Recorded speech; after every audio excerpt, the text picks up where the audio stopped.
வணக்கம் நண்பர்களே, முக்கிய செய்திகளை இந்த பதிவில் பார்க்க போகிறோம். முதல் செய்தி என்ன பார்க்க போகிறோம் அப்படின்னா, தந்தி டிவியுடைய கருத்து கணிப்பு முடிவுகள் வெளிவந்திருக்குல்ல, அதில் கோவை தெற்கு தொகுதியை தான் எல்லாரும் ஆர்வமாக பார்க்குறாங்க.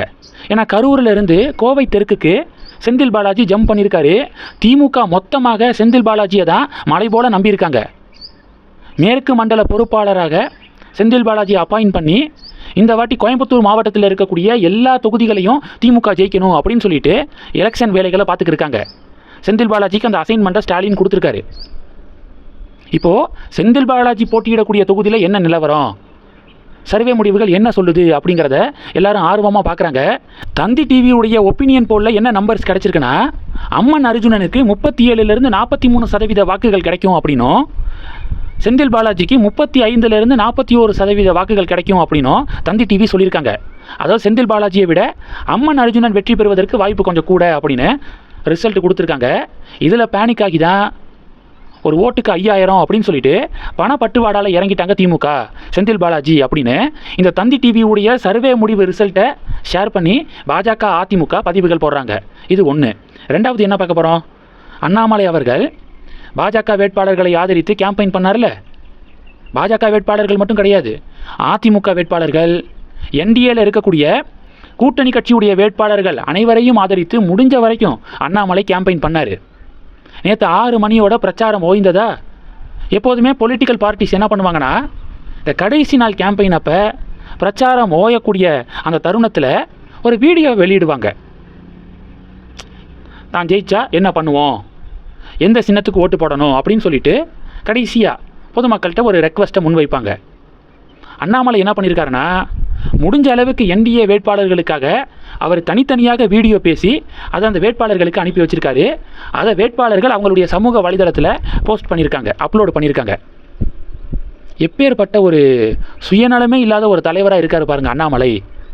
வேட்பாளர்களுக்கு கொளுத்துற வெயிலில் நேரடியாக போய் கேம்பெயின் பண்ணது மட்டும் இல்லாமல் தனித்தனியாக ஒவ்வொரு வேட்பாளர்களுக்கும் ஓட்டு போடுங்க அப்படின்னு பேசி அதை வேட்பாளர்களுக்கு அனுப்பி வச்சு அதை வேட்பாளர்கள் சந்தோஷத்தோடு அவங்களுடைய சமூக வலைதளத்தில் அப்லோடு பண்ணியிருக்காங்க.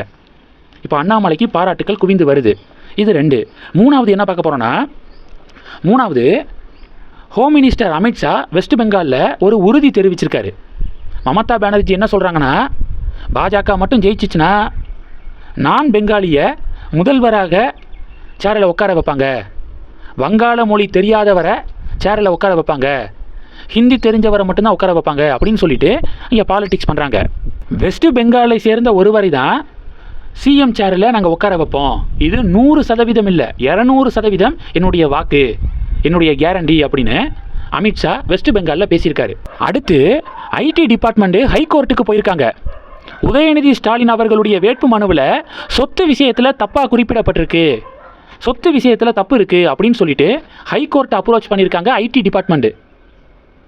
நேற்று வரைக்கும் திமுக விஜயை கார்னர் பண்ணிக்கிட்டு இருந்தாங்க. விஜயுடைய பெரம்பூர் வேட்புமனு திருச்சி கிழக்கு வேட்புமனுவில் முரண்பாடு இருக்குது சொத்து விஷயத்தில் அப்படின்னு விஜயை கார்னர் பண்ணிக்கிட்டு இருந்தாங்க. இன்றைக்கி திமுகவுக்கே சிக்கல், உதயநிதி ஸ்டாலினுக்கே சிக்கல் ஏற்பட்டிருக்கு. ஐடி டிபார்ட்மெண்ட் என்ன சொல்லியிருக்காங்கன்னா, உதயநிதியுடைய வேட்புமனுவில் ரெட் ஜெயின் மூவிஸுக்கு உதயநிதி இன்வெஸ்ட் பண்ணியிருக்காருல, உதயநிதியுடைய முதலீடு குறிப்பிடப்படலை வேட்புமனுவில். 2021 தேர்தலில் உதயுடைய அஃபிடவிட்டில் 7 கோடி ரூபாய் ரெட் ஜெயின் மூவிஸில் முதலீடு பண்ணதாக சொல்லியிருக்காரு. அது 2026 முற்றிலுமாக அதை பற்றி அவர் மென்ஷன் கூட பண்ணலை, அதை ஆட் பண்ணவே இல்லை அப்படின்னு ஐடி டிபார்ட்மெண்ட்டு ஹைகோர்ட்டை அப்ரோச் பண்ணியிருக்காங்க. இந்த செய்திகள் எல்லாத்தையும் பற்றி உங்களுடைய பார்வைகளை மறக்காமல் கமெண்ட் பண்ணுங்கள். தொடர்ந்து கணக்கில் இருங்க, அடுத்தடுத்து நிறையா பதிவுகளை பார்க்க போகிறோம். நன்றி, ஜெய் ஹிந்த்.